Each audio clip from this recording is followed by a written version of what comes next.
Hi, folks. It's been a while, but welcome back to another episode, yet again, of Corey's Video Corner, in which we show my wife, for the first time ever, at least for her, the 1998 classic Saving Private Ryan, directed by Steven Spielberg.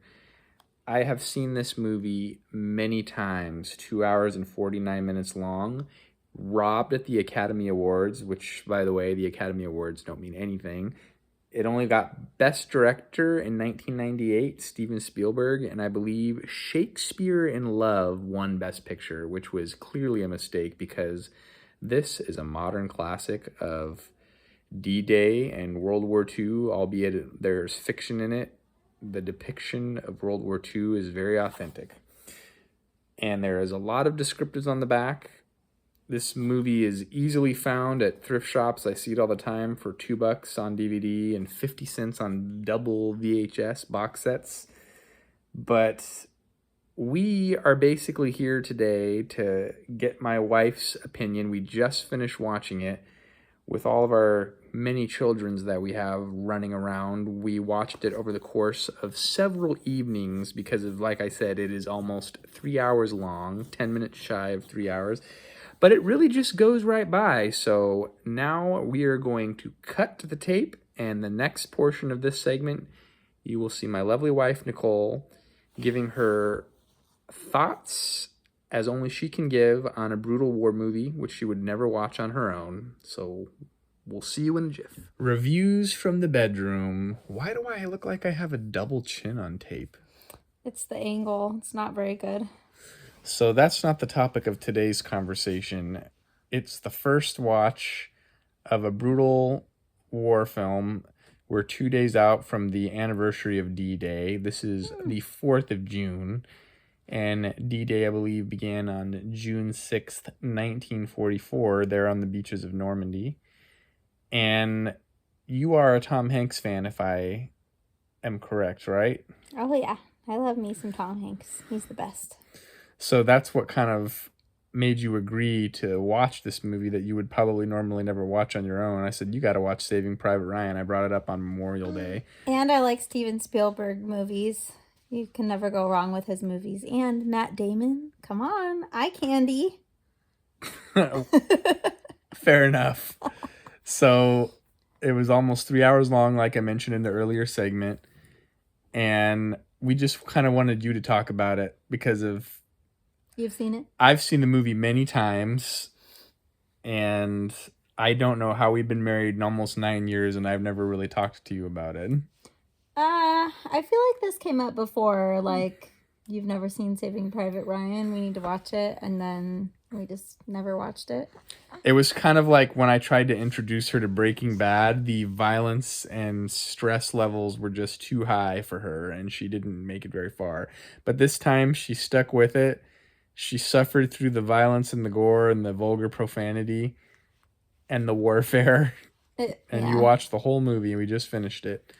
So let's tell the YouTube audience, and for those, whoever might be watching, I don't know why people subscribe to my channel and just watch two random people talk about random crap, but I don't know. It's YouTube. It's Your entertainment. channel can be whatever You want to it escape your own personal life and watch some strangers talk about their personal life. So I guess I can give spoilers, right? Since this movie's been out since we're assuming that most of you have seen this movie.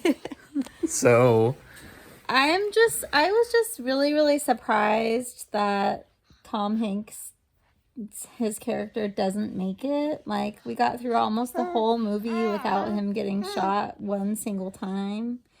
And then all of a sudden he gets shot in the hand, and then all of a sudden he's like dying. I don't know. I think I missed a little bit of it there. But yeah, it was really good though. Like I said, you can never go wrong with a Steven Spielberg movie. His movies are always great.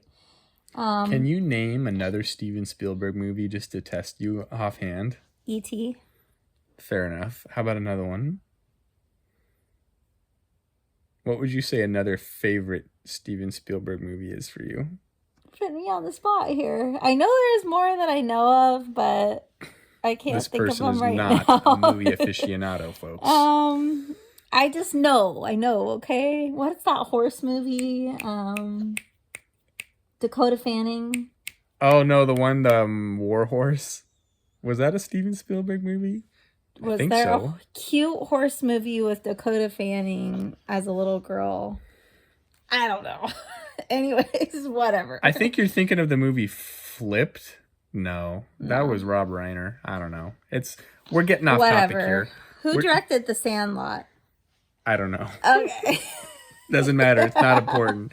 It has nothing to do with Saving Private Ryan. It wasn't Spielberg, I Okay, guess. so anyways, you're flying off on a tangent here. What else can I say? The worst camera angles and videography that you've seen on YouTube, folks. Right here, we're doing it live. Well, yeah. What else could I say? I guess I was just surprised at how many people like died by the end, but I guess that's the whole point, is that it's the great cost battle, of war so. and fighting the Nazis and saving the world from After evil watching regime. about the first hour, I really started to kind of feel like the characters must be feeling like a little bit of PTSD. Obviously not like real PTSD, but I started kind of questioning life. Like, wow, I have such a good life and I'm so blessed with like this amazing family, and I have running water, and I just go to the fridge and there's food there, and I can go to the grocery store and buy something or get a grocery delivery. And like, why, when these men died these horrific deaths, and I'm just over here like, I don't know, do I want a hot dog or a cheeseburger? This movie was not lost on you. I think that when you see a movie like that, that's the impact that you should feel. Like, look at these Americans that died in Europe and in the Pacific, that we might continue to live peaceful lives and free lives here in the U.S. Yeah, it was just so sad to see that some of them just like, especially there at the beginning, were just mowed down right there on the beach. Down, they just didn't even they didn't even get to start like a hail the war. Of bullets. Like, they entered into battle and were cut short right then and there. I think I think I did the research, and like 4,000 men died on the beaches there in Normandy on the D-Day invasion.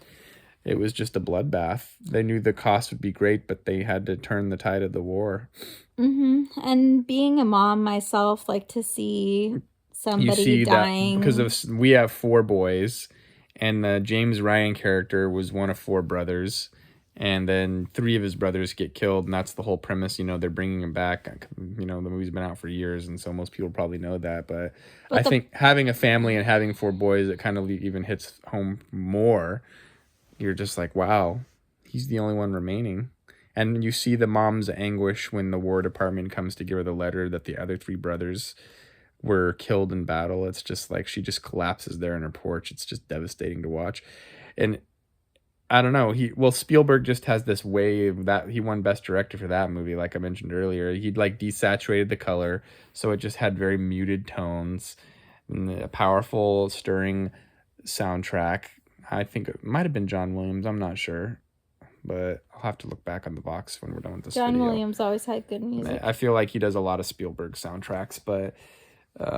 well, the specific part that I was going to mention actually was when that medic is on the field and he's dying and he says, "Mama, Mama," and he says, "I just want to go home." Tying back into... It was very, like, tugging on the heartstrings, like... I feel like I have a totally different perspective of that scene than I would have had like, as a single person. Yeah, or before kids. Like, I just felt like my heart just went out to him at that moment. Like, just, I don't know. Like, if I were his mom, I would be like, oh, I want to be there. Like, I want to comfort you. Like, in my head, I was saying, like, I'm here. Like, I'm a mom of young kids, and it's just like, you want to always be there for your boys, like, no matter how old they get. And it was just, like, heart-wrenching to know, like, I don't know, that he just wanted to go home. And it was just really sad. It just made you realize these were young boys, a lot of them, and their lives got cut short. And it's just really sad. Like, a lot of them didn't get to go home and see their families or meet a nice girl and get married. Like, that was it. They died when they were like 19, and they got mowed down or killed by a grenade or drowned or they were set on fire or stabbed. I mean, it's just all these horrific deaths. I'm just thinking like, oh my gosh, this is just horrifying. But then you see Matt Damon and you're like, all right, he's laughing and yucking it up. And you're like, God, his teeth are so white. He's gorgeous. Look at this guy.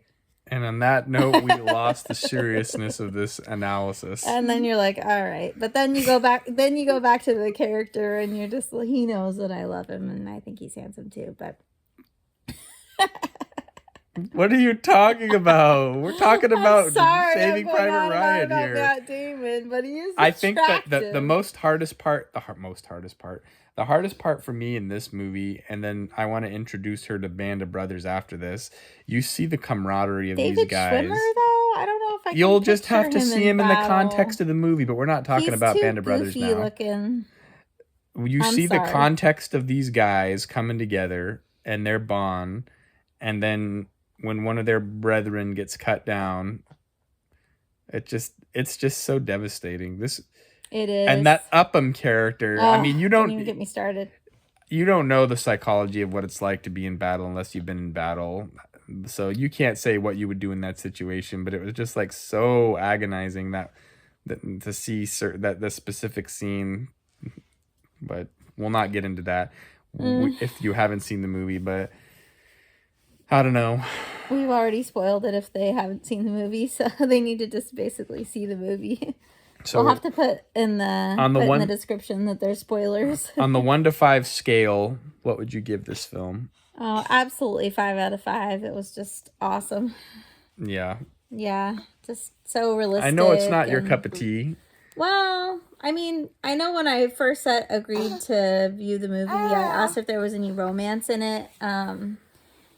War movies are more tolerable for me if there's romance, but I mean, we did have Matt Damon. There were a couple of bringing up Matt Damon. Oh, Paul Giamatti's in it now. Yeah, he's some eye candy. There were quite a few household names as far as that guy from that movie with Cameron Diaz you told me about. Yeah, The Holiday. He played her boyfriend at the beginning of the movie that she dumped and kicked out of the house. And and Bryan Cranston's got a cameo in there too. And Ted Danza. Ted Danza. Ted Danson? Ted Danson? I don't know. How come I keep saying Danza? You're thinking of Tony Danza. Tony Danza from Who's the Boss? I used to love that show. Fair enough. When I was a kid. Anyways, I'm still really sad that Tom Hanks died, but what are you going to do? Nothing. What did he whisper to that Matt Damon guy? He said, earn this. Live a good life. My wife's name was Marjorie. That's not what he said. I thought that's what he was whispering his wife's name so he could go find her. Marjorie Tubman. What? Are you Tubman? I don't know. What the hell are you talking about? I don't know. You're ruining a serious movie right now. The subtitles weren't on anymore at that point. I didn't know what was happening. We have no central air, so we have a loud window unit that we're trying to keep the room cool with while watching a movie, so it's very difficult to hear. We have to put the subtitles on to clearly see what's going on. If you turn the fan off, you're baking. You have to choose between hearing the movie you're watching or having on your wall unit AC in our bedroom. But you know what? After that, I'm just thankful to be alive, and I don't know. It kind of made me question my existence. Like, what am I here for? What is this all about? You were going deep in your thoughts. You need to have... This is what your deep thoughts with Crafty Girl on that YouTube channel. Yeah. Shout out to Crafty Girl. I know you'll probably never see this, but love your channel. All right. And on that note, we'll see you next time, folks. Have a good evening, afternoon, or wherever it might be in the time world. Good evening and good night. No copyright infringements there. Until next time. Bye. Bye-bye.